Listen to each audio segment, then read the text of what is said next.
Can you hear me?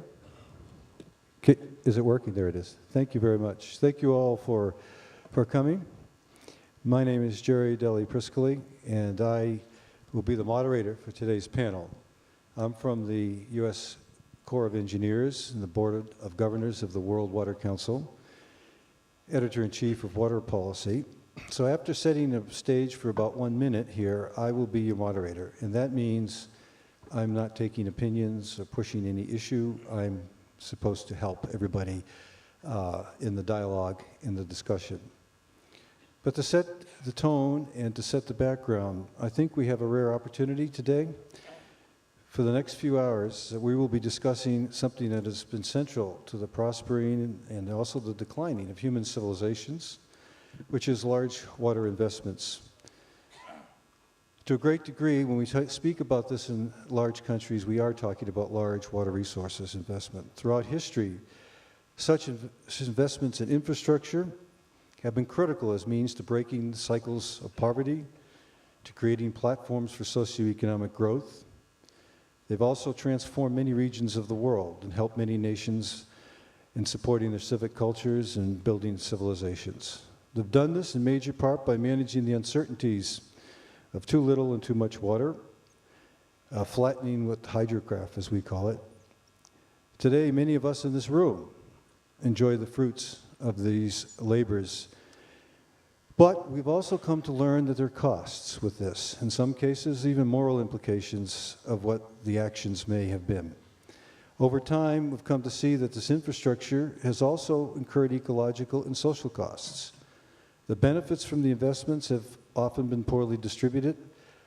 The effect that people locally sometimes don't see those benefits which move far away. Often indigenous peoples can be hurt. The construction of dams and infrastructure and other hydraulic infrastructures have been slowed and stopped, especially in situations requiring multilateral financing by banks. But rivers have dried up from overuse, and siltation often impedes the availability. At the same time, though, the dams can produce clean energy, offer major adaptation for dealing with new uncertainties in climate.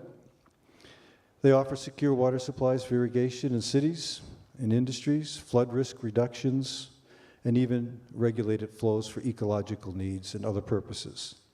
All of the wealthy countries, and even now the emerging countries, have increasingly used these multi-purpose water projects to achieve social and economic ends.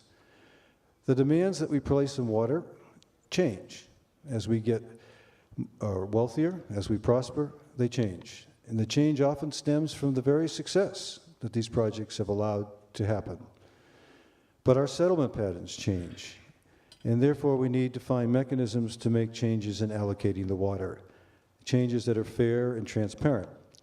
This water infrastructure can be essential to these efforts for adaptively managing our water.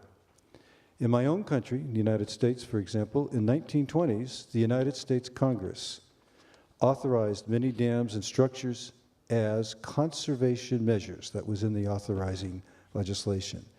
Conservation meaning storing water for floods and agriculture and other uses. Can you imagine, can anybody in this room imagine justifying dams as conservation?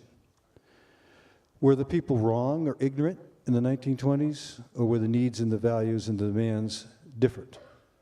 So if history tells us anything, it's that today's solution would create anticipated and unanticipated consequences. So panelists, the questions that I've presented for you to look at today: what should be recommended to those with little water or little physical capacity for the management of water? We are telling the poor to be aware of the increasing uncertainties and risks, but are we helping them with adaptive measures to deal with those warnings? Are the paths to social and economic growth other than large-scale infrastructure? What are they, if they exist? What do those who have become rich, in part due to the infrastructure investment, say to the poor with little water? Are there other technical paths to managing the uncertainties that we see? Some of us in the panel are from rich regions, some from transition regions. We all prioritize our water differently, and we value the water differently. So what do we say to these questions of infrastructure?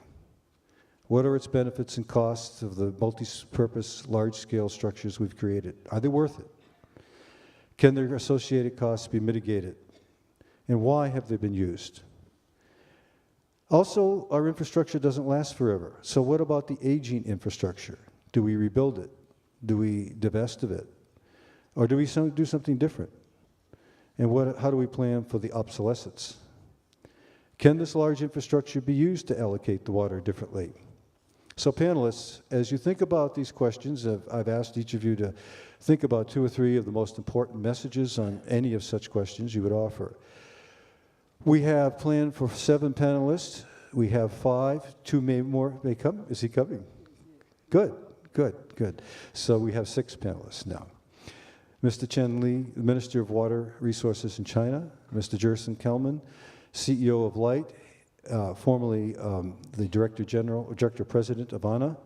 Mr. Steve Stockton, the Director of Civil Works for the U.S. Army Corps of Engineers. Mr. Eduardo Ibanez from Conagua in Mexico. The Honorable Kabeda Gerba, who is not here, Vice Minister of Ethiopia, and we hope to see him soon. Ms. Rachel Kite, Vice President of the World Bank, and Raja Linau, I hope I have that right, Roger, NGO from the International Secretariat of Water. So the process we use today, I've asked each panelist to offer 10 minutes of their insights, and then I'll facilitate interactions among the panelists in the audience. I'll begin with 3 of our panelists from countries, and then I'll ask for some reactions in the panel and maybe from outside if we reduce the lights a little bit when that comes so I can see out there. And then I'll ask the 4 panelists who didn't go to give their 10 minutes and ask for reactions from the other panelists and then from the audience. So as we begin, I also want to mention that Minister Li has had many pressing appointments, and he has made a very special effort to be at this panel, and we thank you. He will leave after about 1 hour, and so that's our plan.